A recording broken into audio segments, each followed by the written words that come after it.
Perché au plus haut des gorges du Verdon, Rougon n'est pas un village de Haute-Provence tout à fait comme les autres. La particularité de ce petit village, grand comme un mouchoir de poche, est d'être survolé plusieurs fois par jour par le vol en spirale de vautours fauves.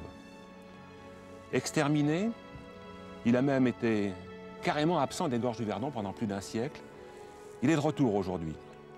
Sans rancune pour ses persécuteurs, il a repris du service dans son rôle d'éboueur de la nature. Ce qui est très important, parce que cela limite la propagation des maladies et la pollution des nappes phréatiques par les charognes. Il a été réintroduit il y a 8 ans, à l'initiative de la LPO, la Ligue de la protection des oiseaux, mais aussi grâce au soutien des populations locales et des éleveurs de brebis. Aujourd'hui, ces géants inoffensifs sont toujours à la recherche d'une pompe, d'un courant d'air ascendant, capable de les aspirer vers le ciel. Quand il pleut, l'eau de pluie traverse l'humus qui se trouve sur le plateau. Pour cette émission, je suis accompagné d'Anaïs et de Nicolas. Tous les deux sont originaires du Verdon. Ensemble, nous essaierons de comprendre pourquoi il était nécessaire et urgent de réintroduire le vautour fauve dans cette région. Mais nous voyagerons également. Nous irons en Afrique, dans la savane, en Tanzanie, à la recherche d'un autre vautour fauve, le vautour fauve de Rupel. Mais notre curiosité nous poussera encore beaucoup plus loin. Nous irons jusqu'au Mexique, en Basse-Californie et en Guyane française, pour observer 2 vautours du Nouveau Monde, 2 urubus, l'urubu à tête rouge et l'urubu à tête noire.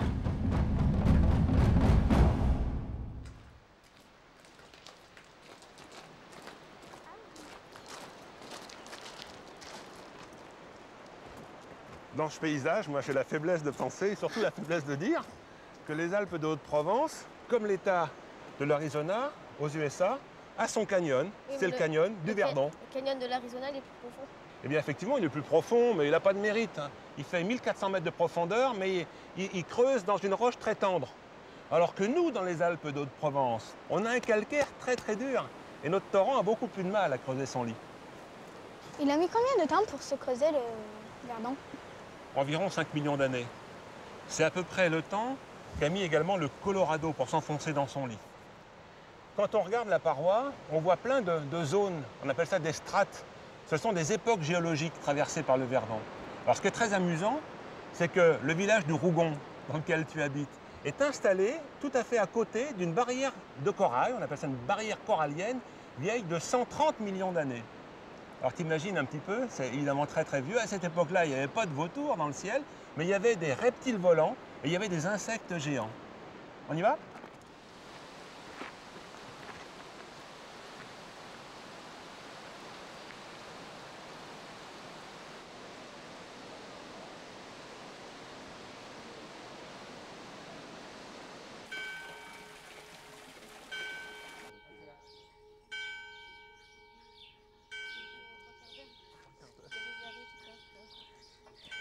Dis-moi Anaïs, oui, tu les vois souvent les vautours? Ouais, tous les jours. Tu les vois quand? À quel moment de la journée? Le soir et l'après-midi. Tu les as toujours connus les vautours, toi, dis donc? Ouais. Hein? Bah c'est pas mon cas. Et c'est pas le cas de beaucoup de gens. Toi, tu es jeune, mais figure-toi que les vautours, il y a fort longtemps, ils vivaient ici en compagnie des ours, des loups, il y a même des lynx. Alors c'était des grands carnassiers. Pour manger, ils cavalaient après les sangliers, les chevreuils, les cerfs, ils attrapaient, ils les dévoraient. Et les vautours mangeaient les carcasses. Ça s'est passé comme ça. C'était merveilleux pendant des siècles. Et puis, les hommes ont inventé le fusil et le poison. Ils ont tué les ours, les loups, les lynx. Donc il n'y avait plus de carcasses, ce qui fait que les vautours n'avaient plus rien à manger. Alors comment ils faisaient pour casser la croûte? Ils suivaient les transhumances, les bergers du coin, là, qui montaient avec leurs troupeaux dans la montagne chercher l'herbe tendre. Il y a un mouton qui tombait dans une crevasse, il y a une vache qui mourait. Les vautours avaient encore de quoi manger. Et alors on ne sait pas pourquoi, on ne sait pas ce qui a déclenché ça, mais à un moment donné, les hommes sont devenus un peu fous et ils ont tiré dans tous les vautours. Et ils ont exterminé les vautours, il n'y en avait plus un dans les gorges du Verdon. Alors problème, quand même, parce que c'est eux qui enlevaient les carcasses, ils les mangeaient. Les vautours ayant disparu, les carcasses sont restées. Moralité, les animaux qui avaient la fièvre afteuse et qui mouraient, la maladie se communiquait aux autres. quand une bête crevait dans une source, elle se décomposait et ça polluait les sources en bas dans les maisons, dans les villages. C'était très grave pour les gens. Alors on a réintroduit le vautour. Et on l'a réintroduit pas seulement parce qu'il faisait beau dans le ciel, on l'a réintroduit aussi parce qu'il était très utile. C'est un animal qui rend la nature saine. En détruisant les cadavres, il rend la nature propre.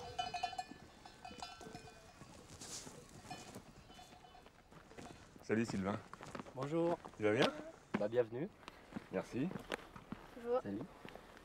On a Je vais conscience de vous montrer- rentrer dans un lieu un peu exceptionnel, là. Ouais, vous êtes privilégié parce que c'est un lieu interdit au public. Hein. Moi, on ne rentre pas ici.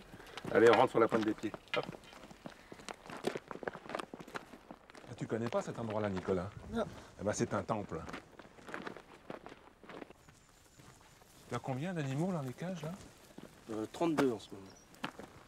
Il y a 18 une dans seule l'une, cage 14 dans l'autre. Non, tu vois, il y a 2 cages. Il y en a une où ils sont très jeunes, ceux qu'on a récupérés récemment, puis d'autres plus vieux, qu'on va relâcher cette année dans cette scine. Tous du vautour fauve.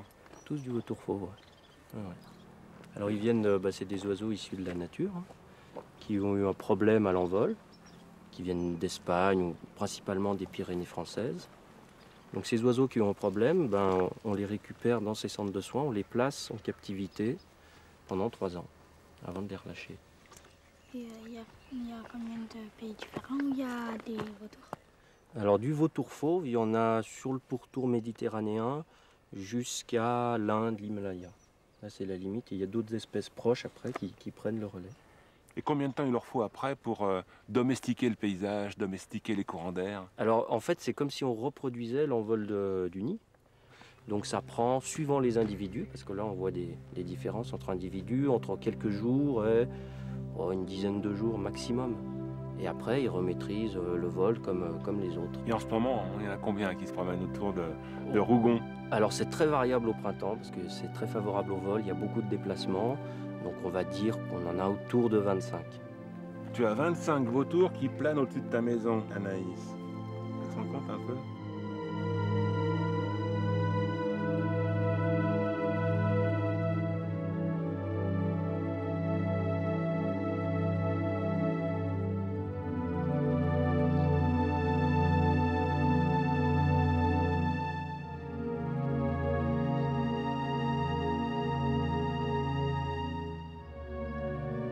Au total, on en aura relâché d'ici 2004-2005, on en aura relâché 70.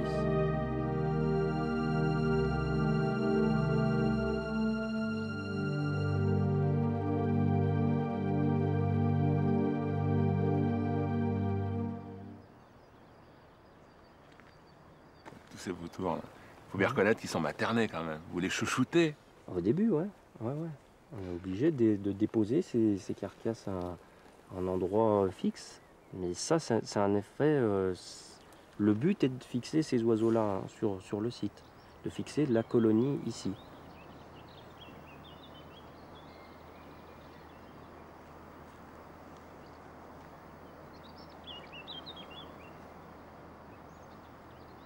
Nicolas et Anaïs, avant de vous rencontrer, je suis allé rendre visite à Alain Guichard, qui est éleveur.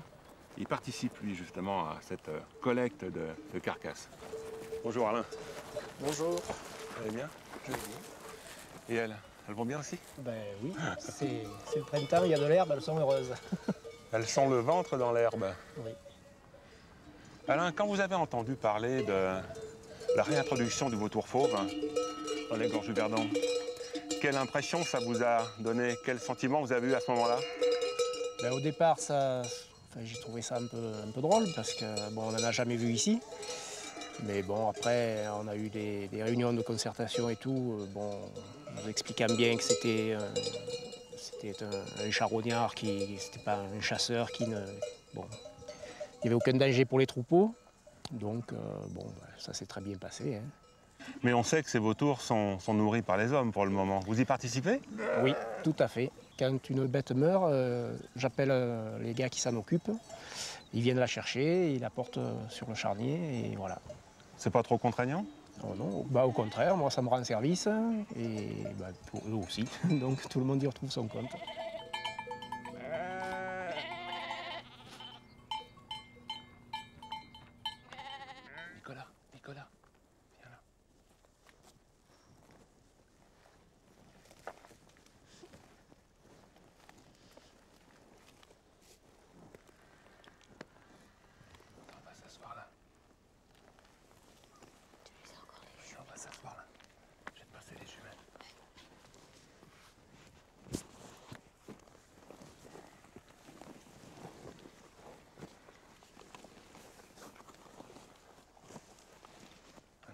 l'heure de la curée. Hein. Midi. Je devrais leur souhaiter bon appétit. Tiens, écoute, on a branché un micro à côté des carcasses. On les entend souffler, on les entend cracher. Ils s'impressionnent, quoi. Ils essaient de récupérer les meilleurs morceaux. Bah, ils ont un bec qui est énorme, hein, qui est crochu, qui est très long. Par contre, la tête est étroite, alors ça fait un peu bizarre. Alors, ce qu'il faut savoir, c'est que leur grand cou leur sert à aller loin, hein, chercher les viscères dans la proie, hein, dans la charogne. Mais vous avez remarqué que les coups ont des petits duvets, pas de grandes plumes. Ouais, c'est pour se désinfecter. C'est-à-dire que dès que le soleil tape dessus, bah, ça tue les bactéries. Si un vautour meurt, est-ce que les autres vautours vont aller le manger? Ouais, les vautours mangent les charognes, toutes les charognes. Et regarde les jumelles, avec les jumelles, c'est vraiment très très impressionnant. Ils ont un suc digestif qui est très puissant et ils digèrent quasiment tout, sauf un peu de poils qu'ils recrachent, hein, comme tous les rapaces. On appelle ça d'ailleurs une pelote de réjection, on essaiera d'en trouver une par là. Mais du coup, leurs excréments sont désinfectants, donc ils défèquent sur leurs pattes et ça désinfecte les pattes. Alors on a du mal quand même à croire que les vautours sont des animaux propres. Ben si, les vautours sont des animaux propres. Non seulement ils nous débarrassent des charognes qui viennent polluer les sources, ils nous en débarrassent, mais en plus eux-mêmes sont propres. C'est ce qui fait que dans beaucoup de régions au monde, les gens respectent les vautours. Ils les respectent parce que ce sont des animaux impressionnants, puis parce que les hommes ont compris qu'ils intervenaient, qu'ils avaient une action de salubrité publique, quoi, hein, et c'est évident pour tout le monde sur la planète.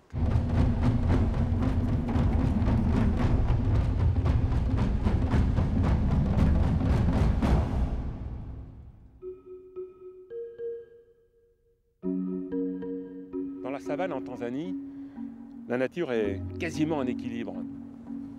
C'est un peu comme si le temps s'était arrêté. Même les hommes se fondent dans le paysage. Les Maasai, par exemple, vivent parfaitement en harmonie avec leur environnement. Mais pourtant, dans cet endroit, comme partout ailleurs, eh bien, la loi de la jungle existe.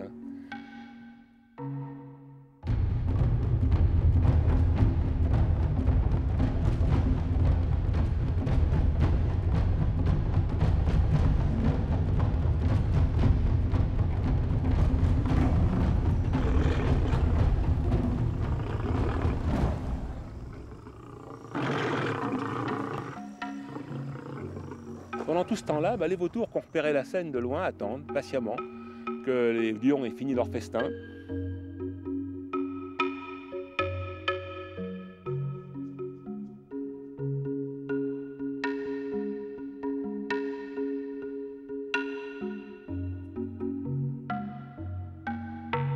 Ce qui est bien aussi, c'est que les gens qui vivent là-bas, les Africains, ont compris que les vautours, c'était des animaux respectables. Ils ont compris que les vautours les débarrassaient de toutes ces charognes qui pouvaient porter les maladies, qui peuvent éventuellement transmettre des épidémies.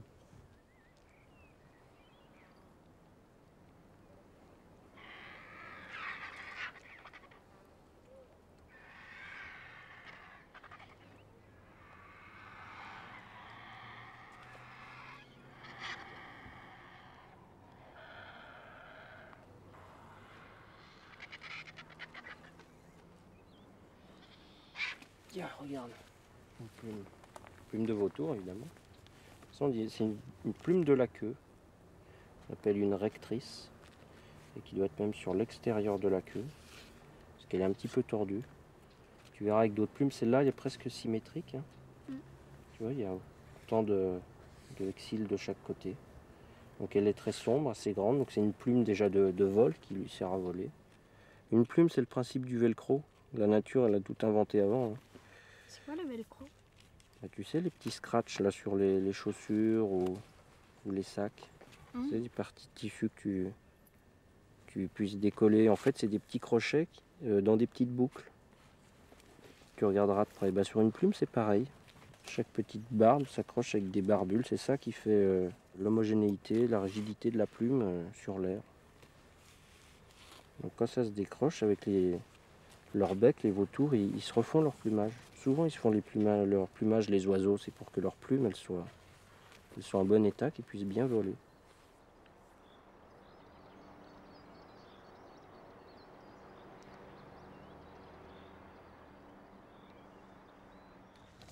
Alors vous voyez ces plantes, là, les genêts, Ouais, ça sont sent en- bon. Ouais, bah, ça sent bon, bien sûr. D'abord, c'est tout jaune, c'est très beau.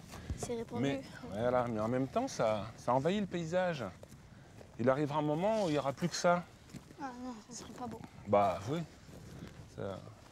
C'est embêtant parce que ça va couvrir ce sol. Et du coup, le paysage va se fermer. Alors ça, c'est un peu enquiquinant pour la nature. Ouais. La nature a besoin d'avoir un paysage ouvert ici.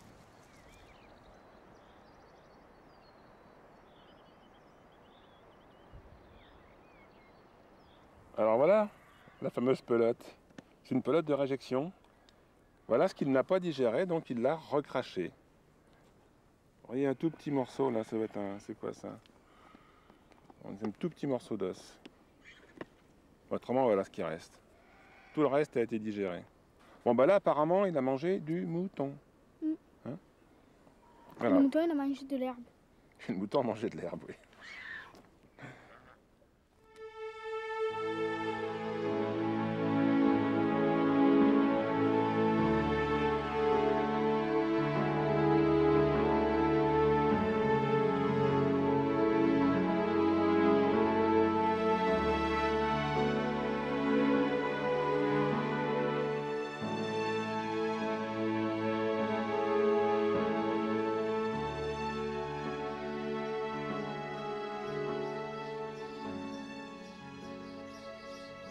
On est dans ton village?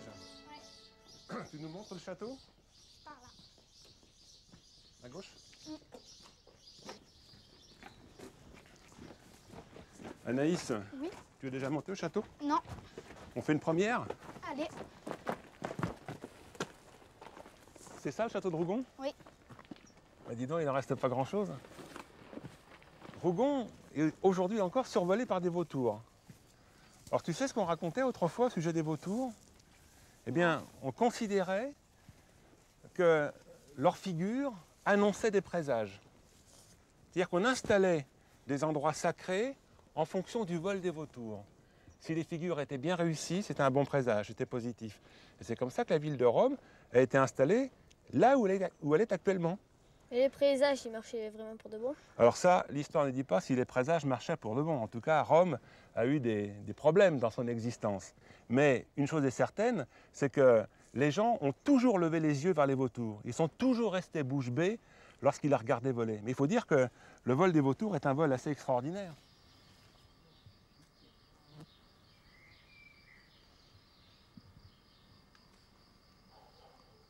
Dis Michel, Est-ce que les oiseaux ont de l'odorat? du nez. De l'odorat, du nez, oui. Ça, c'est une question intéressante parce que les ornithologues aujourd'hui sont encore en train de réfléchir à la question. Ils ne sont pas tous d'accord. Mais il y a quand même une solution. Moi, j'en ai une. Parce que quand j'observe des mammifères dans la campagne, que ce soit en France ou ailleurs dans le monde, je fais toujours attention à la direction du vent pour que le vent ne porte pas mon odeur vers les mammifères. Donc les mammifères ont de l'odorat. Et quand j'observe des oiseaux, ce n'est pas du tout comme ça que je me comporte. Je ne veux pas me faire voir, mais je suis certain qu'ils ne peuvent pas me sentir. Alors moi, à mon avis, et ça rejoint ce que pense le plus grand nombre d'ornithologues, les oiseaux n'ont pas d'odorat, sauf quelques-uns. Les oiseaux de mer, donc les puffins. Et puis certains vautours ont de l'odorat. Ça, on en est absolument certain. Les vautours du Nouveau Monde, donc des vautours américains, ont de l'odorat.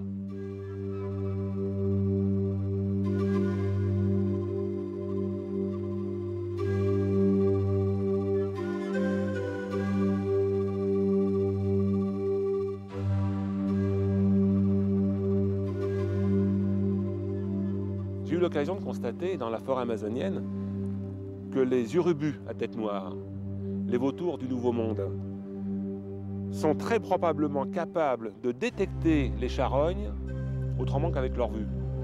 Comment seraient-ils capables d'aller chercher les carcasses sous les arbres? Ils ne les voient pas. Et quand on est dans le bois, on entend de temps en temps des battements d'ailes, eh ben c'est un urubu qui décolle et il était en train de dépecer une charogne.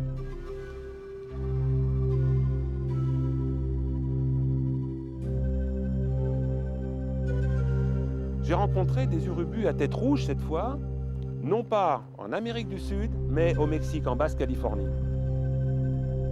C'est une sorte de désert à l'intérieur duquel il y a des cactus, notamment ces grands saguaros qui peuvent mesurer 12-15 mètres de haut. Dans cet endroit-là, ils remplacent les arbres. Et puis on voit aussi des urubus, ces fameux urubus à tête rouge. Et l'étendue, alors on ne sait pas s'ils se réchauffent ou s'ils sèchent leur plumage. Mais en tout cas, ce que je sais, c'est que dès que les conditions sont bonnes, ils s'échappent dans l'air, ils chassent à leur tour les carcasses, les charognes.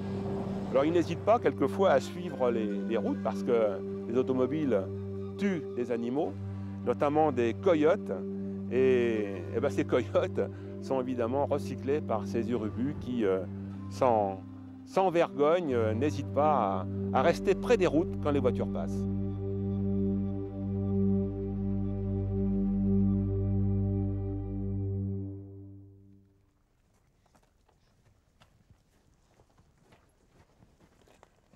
C'est vrai que le château de Rougon, pour le point de vue et pour l'observation des vautours, c'est formidable. Hein.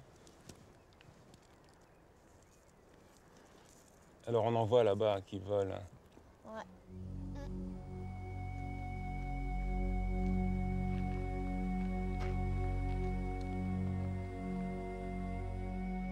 Mais quand il n'y a pas de vent, comment ils font? Bah, quand il n'y a pas de vent, ils font pas grand-chose les vautours. Hein. Parce qu'ils s'épuisent très très vite. Tu vois, ils sont lourds. C'est lourd un vautour, hein. Ça fait 7 kg, 8 kg, hein. Certains, c'est des gros oiseaux. Hein. Donc il faut vraiment appuyer sur l'air. Tu vois, nous, quand on se déplace, on appuie sur le sol et on pousse en arrière avec nos pieds. Bah, eux, ils s'appuient sur l'air. Et ça, c'est un effort physique très important. Alors pour un petit oiseau qui a de grandes ailes, qui passe pas lourd, l'effort n'est pas énorme, mais eux sont très lourds, donc l'effort est très important. C'est ce qui fait qu'ils ont de grandes ailes et ce sont de vrais planeurs.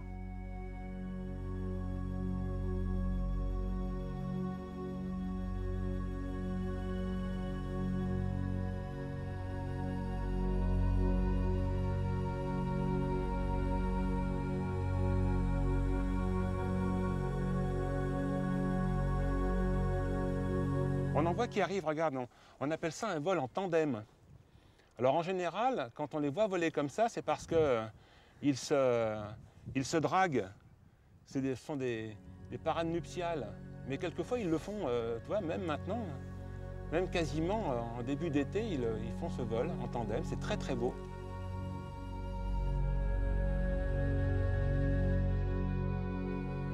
Alors, quelquefois, même, ils utilisent, comme en ce moment d'ailleurs, des effets de vent. C'est-à-dire que le vent tape dans la falaise, et hop, il remonte. Et ils se servent également de cet ascenseur pour grimper. Mais comme c'est lié à des écarts thermiques, en plein hiver, tu as des pompes aussi. Hein. C'est des écarts de température. Il faut qu'il y ait une colonne d'air plus chaud qui monte.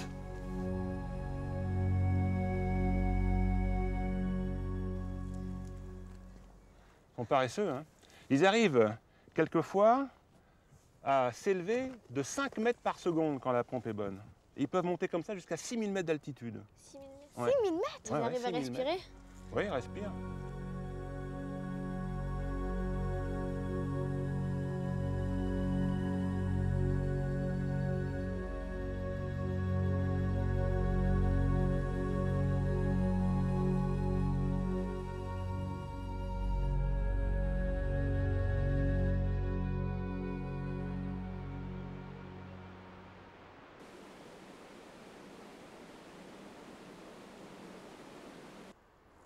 Ben ça y est, on est arrivé au bout du bout, on ne peut pas aller plus loin. Sinon on tombe dans le fond. Qu'est-ce que vous retenez de cette balade? Qu'il y a eu des bébés vautours. Ah, il y a eu des bébés vautours, on en a parlé, ouais. Et ça, c'est une bonne nouvelle. Ils ont fait des nids aussi. Ouais, ils ont fait des nids. Dans ce paysage grandiose, il y a 2 nids avec des bébés vautours à l'intérieur. Alors on n'ira pas les déranger, déjà parce que c'est très difficile, et en plus parce que dès que l'homme approche de leur nid, ben, ils se sentent malheureux et quelquefois les parents abandonnent les jeunes. Alors on va les laisser vivre tranquilles dans ce paysage de rêve. Et puis toi, Anaïs, tu les surveilles. Et si un jour tu les vois passer au-dessus de ta maison, eh ben tu me passes un coup de téléphone, d'accord? Tu m'informes.